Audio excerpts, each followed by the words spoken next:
안녕하세요. SKTV 전지적 일본 시점입니다. 저희 채널을 방문해 주셔서 감사합니다. 지난 6월 1일 밤 미국 트럼프 대통령과 우리나라 문재인 대통령의 전화 정상회담이 있었는데, 거기에서 금년 G7 의장국인 미국의 트럼프 대통령은 금년에 미국에서 열릴 예정인 G7 정상회담에 한국의 문재인 대통령을 초청하였다고 합니다. 또한 한국, 러시아, 호주, 인도, 그리고 브라질 등 4, 5개국을 추가하여 G7을 G11 또는 G12로 확대 및 개편을 하고 싶다는 생각을 피력하고 문재인 대통령의 의견을 청취했다고 합니다.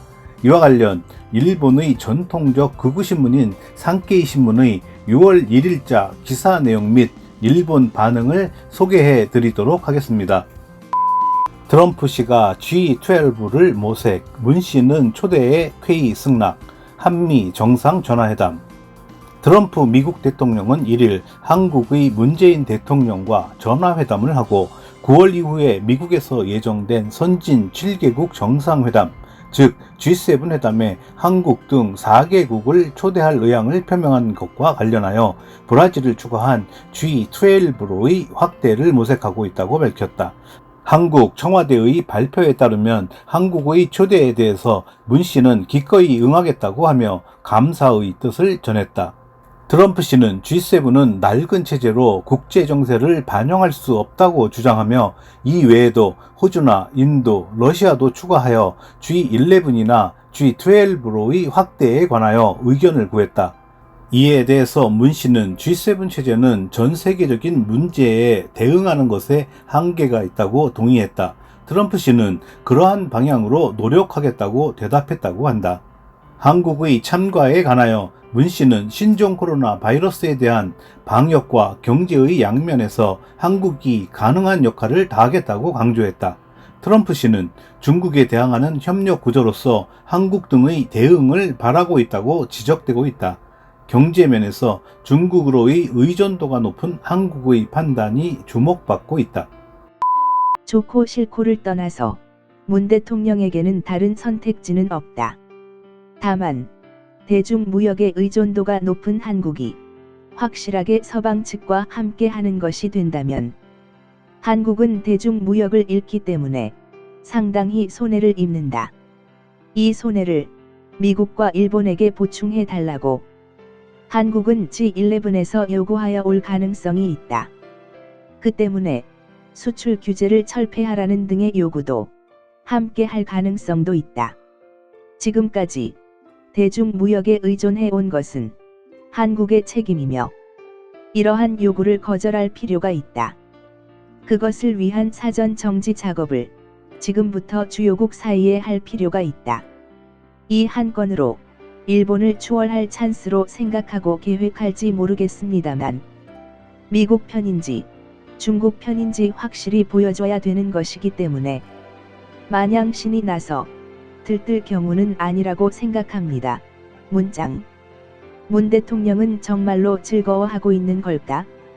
행동 거지를 잘못 취하면 미중 양국으로부터 멀어지게 될 겁니다. 그 정도까지의 외교 능력이 있는 것 같이 보이지 않는 가운데 허세만으로는 경제 위기에 빠질 가능성이 있을 거예요. 두 마리의 토끼를 잡으려다 한 마리도 못 잡는다라는 속담도 있습니다. 한국의 대통령은 이상한 성격의 소유자인가? 일본에서 개최된 G20 때의 압도적인 소외감에 대해서 아무런 생각도 없나 보다. 대중국 포위망과 주한 미군 주둔비 문제도 있는데 엄청 머리 아프겠군요. 프랑스에서의 G7에서 어떻게 저런 사람이 대통령인 거야? 라고 한 트럼프 대통령에게 제대로 인정받지 못한 것이 분명한데도 초청받았다고 들떠있네요. 이 보도뿐으로도 며칠 안에 중국은 압력을 강화할 것이겠군요. 사드 문제로 무역 규제가 재현하는 것은 틀림이 없다고 생각한다고 말해도 문 대통령에게는 선택지가 없으니까 당연한 대답이 나올 것이겠지만요.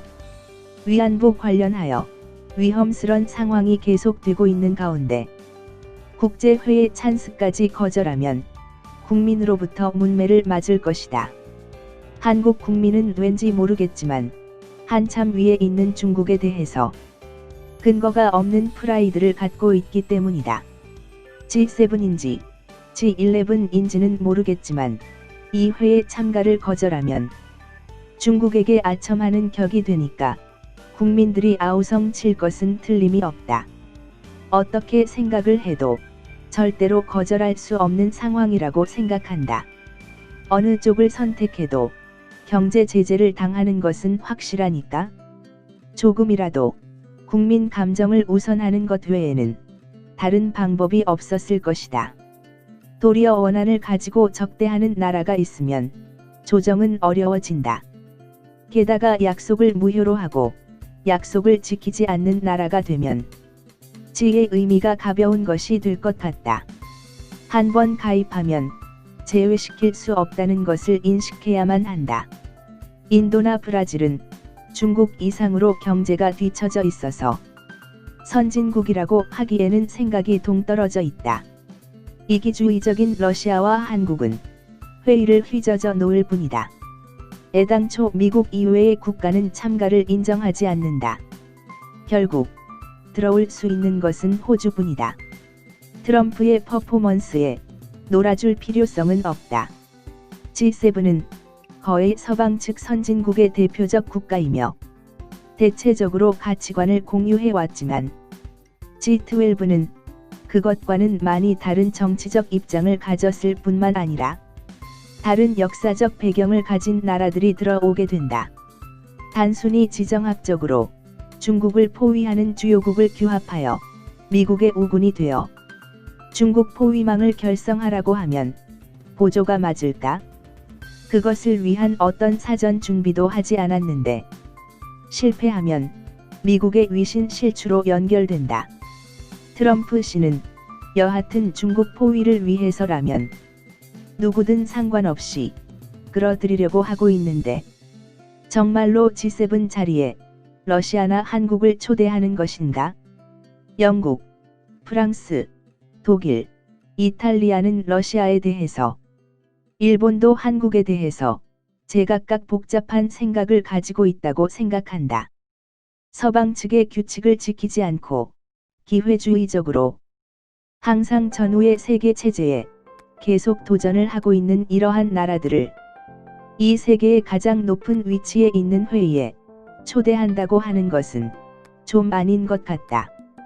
그것도 다른 6개국과의 어떤 상의도 없이 말이다. 인도나 브라질도 확실히 지역의 대국이지만 도저히 G7 국가의 레벨은 아니라고 생각한다. G20에서 전철을 되풀이했듯이 회의는 하지만 앞으로 나가지 않는 상태가 될 수도 있다.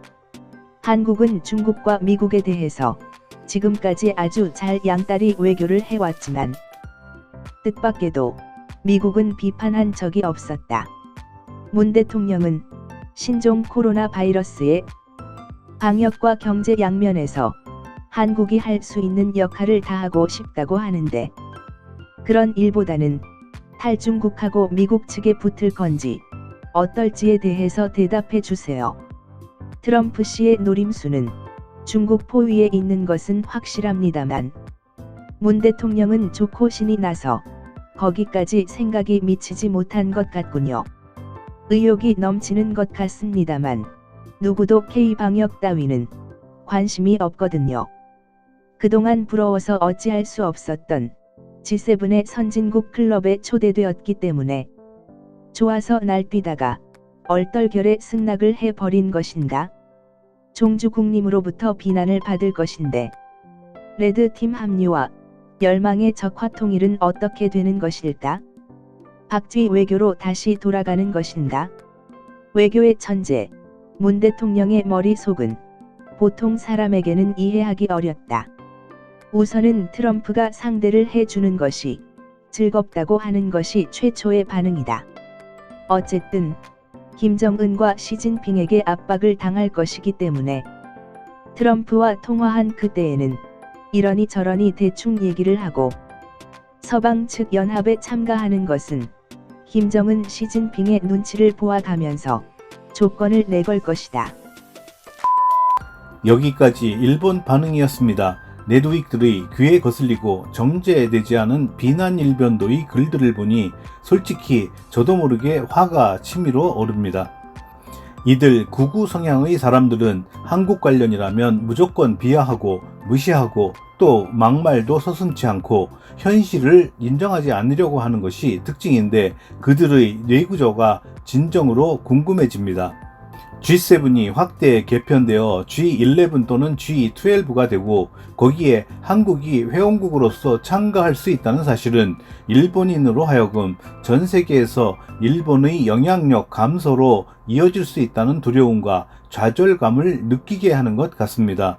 거기다가 지금까지 G7 선진국 클럽의 유일한 아시아 대표라는 자존심을 가지고 있었는데 여기에도 상처가 나게 된 것인 만큼 더 큰 충격을 받은 것 같습니다.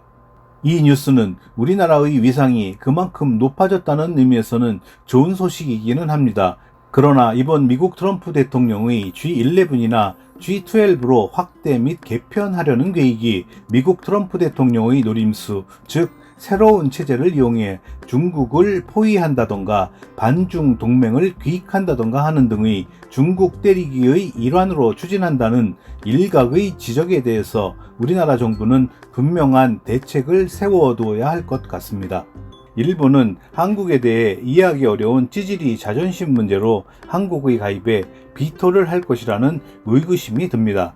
종국적으로는 포스트 코로나라는 새로운 세상에 새로운 국제 시스템으로 그리고 새로운 질서에 걸맞는 새로운 리더십이 필요하다는 것에는 누구도 반대를 할 수 없을 것으로 생각합니다. 포스트 코로나 시대를 맞이하는 이때에 G7 서방 선진국 클럽의 확대 및 개편에 대한 트럼프 미국 대통령의 아이디어가 최종적으로 어떻게 구현이 될지 궁금해집니다. 또 우리나라는 어떻게 일본의 견제를 뚫고 포스트 코로나라는 새로운 시대에 세계의 중심적인 리딩 국가로 발돋움할 수 있을지 계속 응원하면서 지켜보겠습니다. 감사합니다. 이상 끝까지 시청해 주셔서 감사합니다. 좋았다면 구독과 좋아요 그리고 댓글을 부탁드립니다.